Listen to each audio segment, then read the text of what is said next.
Mechanically and narratively, the Bard is a social powerhouse, able to wield their charisma on and off the battlefield. But what happens if we pivot away from the performer character fantasy of the class and replace it with the martial focus? In this video, I'm dropping a Bard build that will turn your character into a field commander, able to inspire your troops and lead your party to victory.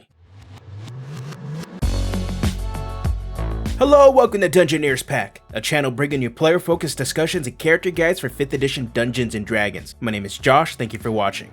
Before jumping into the build, let's take a look at my character build guidelines. I'm going to focus on levels 1 to 10 as most campaigns are played in this level range. The goal of the build will be to fulfill the concept, but also be viable for combat and roleplay. I will be covering the features in race, class, and background choices that make the build possible. And finally, ability scores will not be defined, as each table decides how ability scores are calculated. Instead, I will provide a ranking as to which ability scores you should prioritize for the build. The concept for this character is to use the mechanics of the Bard class and pair it with the military theme to play as a field commander as opposed to the standard performer character fantasy the class is known for. As a field commander, you will be able to oversee combat to move your teammates into an advantageous position and open up opportunities for your team to dominate your enemies. There are several options to choose from for the build's race that have the lore and proficiencies to back up the military angle. Mountain Dwarf is a viable option, granting medium armor and strong ability score adjustments, but I opted to go with the Hobgoblin, as lore in a variety of official settings puts a Hobgoblin as leaders on the battlefield. As a Hobgoblin, we gain proficiencies in 2 martial weapons of our choice, and the Saving Face racial trait supports the character being a pillar of strength for the party, able to shrug off failures and be inspired by their teammates to lead by example. When it comes to our class, as already stated, we're going with the Bard.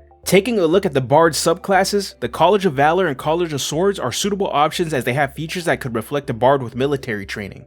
Instead, I went with the College of Glamour, as the Mantle of Inspiration feature will have you mobilizing your team into position, while Enthralling Performance and Mantle of Majesty has you commanding others with an aura of authority. The background for this character is simple, we are going with Soldier. Our in-combat role is going to be a support, using our class and subclass features alongside spells to provide buffs to our allies. Out of combat, this will be a perfect party face, taking the lead to speak on the behalf of the group. For our ability scores, prioritize Charisma to support our spell and subclass features DCs. Next would be Dexterity for a solid initiative and decent armor class. Follow that up with Constitution, and for our 4th ability score you can prioritize Intelligence or Wisdom. If you see the character having a tactical mind, go with Intelligence. If you see the character being better at reading the situation and making calls in the moment, go with Wisdom. Whatever you don't choose, place that at 5th. And finally, Strength will be our dump stat. When it comes to our skills, from our background we get Athletics and Intimidation. Despite Strength being a dump stat, the proficiency in the Athletics skill does showcase some of the physical training this character endured in their time of service. Since we are a Bard, we can choose any 3 skills we want. I chose Perception, Persuasion, and Insight.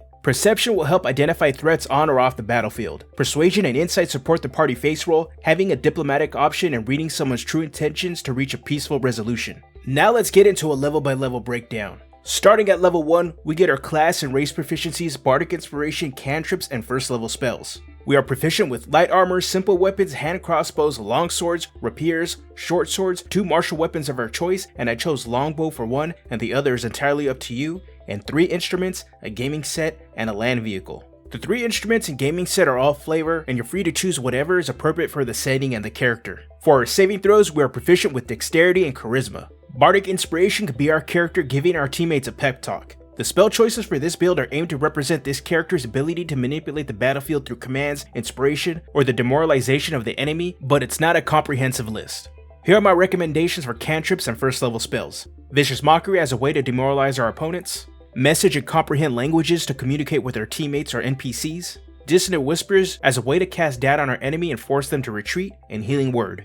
With level 2, we receive Jack of all Trades and Song of Rest. Jack of all Trades will help a character play into the idea of leading by example. They may not be the best at what they're setting out to accomplish, but that doesn't mean they won't try. Song of Rest could be reflavored as a character retelling a tale of a previous victory, or giving a passionate speech to instill confidence into the team. At level 3, we get our subclass and its features, expertise, and access to 2nd level spells. As previously stated, we will be taking the College of Glamour subclass, which grants us the Mantle of Inspiration and Enthralling Performance features. Mantle of Inspiration is the key feature for this build, being flavored as our character sending commands to our teammates to get them into or out of combat. We can use this to press the attack, pursuing our enemies, or as a way to retreat to fight another day. Enthralling Performance could be flavored as your character giving an impassioned speech or persuasive argument to win the hearts of those around you. With Expertise, double down on the face roll and choose Persuasion and Intimidation. Here are my recommendations for 2nd level spells. Calm Emotions and Suggestion to use reason powered by magic to ease tense situations. Crown of Madness could be your character able to convince an enemy to join your side and fight for you. And Enhance ability. Next at level 4 we get the choice between an ability score increase or a feat, and I went with the feat. Martial Adept is the perfect feat to reflect our tactical mastery in combat. With Martial Adept we can pick 2 maneuvers from the Battlemaster Fighter subclass and are given a single maneuver die to use one of them. Consider the following maneuvers. Commander Strike to give one of your allies a chance to get an extra attack in, Distracting Strike to grant advantage on the next attack roll made against the target, or Maneuvering Strike to reposition a teammate closer to an enemy you hit. For level 5, our Bardic Inspiration die increases from a d6 to a d8, we pick up the Font of Inspiration feature, and gain access to 3rd level spells. Here are my spell recommendations. Enemies abound to confuse the enemy and get them to attack one another, Mass Healing Word, Motivational Speech, and Tongues. With level 6, we get Mantle of Majesty and Counter Charm. Mantle of Majesty acts as an aura of authority, allowing us to freely cast command as a bonus action. Counter Charm can be used as your character instilling your team with hope and determination to avoid being frightened or charmed. When we hit level 7, we get access to 4th level spells, and here are my recommendations.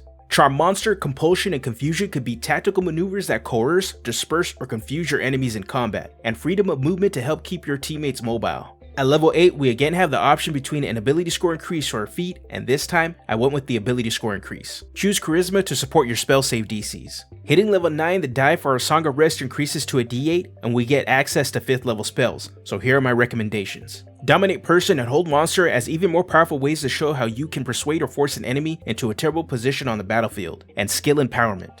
And finally, at level 10, our Bardic Inspiration die increases to a d10, we can choose another 2 skills for expertise, and we obtain Magical Secrets, getting 2 spells off of any spell list. For expertise, we have the option between Athletics, Insight, or Perception. I'd put expertise in Perception and follow it up with Insight. Spells to consider for Magical Secrets would be Scatter and Globe of Invulnerability. Scatter acts as a repositioning ability like Mantle of Inspiration, except it can also hit enemies. Globe of Invulnerability creates a haven protecting the party from harmful low-level spells. Now let's get into the pros and cons of this build. For our pros, there's tons of options to manipulate the battlefield. We will be able to reposition our allies and grant them advantage to their attacks. The enemies on the field will be restrained, incapacitated, charmed, or forced to attack their own. Spells are effective out of combat, helping out with the face roll. The build is highly supportive. Our role is to lead and bring the best out of our teammates. This build's strength is to make others powerful. Now for our cons. This build is defensively weak. We need to sit back and use a ranged weapon to attack. And as I've said before, this build is highly supportive. The only personal damage output will be from a longbow or a crossbow. This build is also heavier on the concentration spells. We won't get to have all the manipulation effects going at once, and we will have to be selective of which options we will use that will have the most impact. With that said, I want to hear from you. What other ways have you built a battlefield commander? Let me know down in the comment section. If you enjoyed this video, make sure to give it a like, and if you want to see more content like this, I drop a video every week, so go ahead and hit that subscribe button. If you want to check out more character builds, I have a playlist just for you. You can click the thumbnail on the screen or in the link in the description below. Alright, I'm out of here. Have a good one.